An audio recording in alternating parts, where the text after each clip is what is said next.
तो भैया हरे प्रधान जी की निगरानी में यहाँ औरत की नीलामी शुरू होता टई। अब एंकर सबसे हाईएस्ट नीलामी लगाया है 5 लाख रुपया। 5 लाख 1, 5 लाख 2, 5 10 लाख। बहुत सही बेटा, बहुत सही। तो 10 लाख 1, 10 लाख 2, 10 लाख 15 लाख। कोटेदार तुम चल दे नीलामी में। अरे प्रधान जी मेहर रुआ हमार चली गई नहीं हरे, यही ने हम शामिल हो गए आई के। अच्छा कोनो बात नहीं। तो 15 लाख 1, 15 लाख 2, 100 करोड़। ऐसे हो तोहार तो शादी भव न हो, तू तो शादीशुदा आदमी है।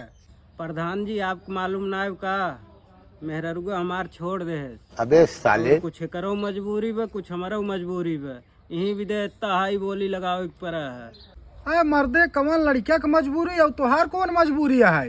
लड़के के दूधे की मजबूरी प्रधान जी, और हमार जानता है ठंडी की मजबूरी। का करी है ठंडी में बतावा।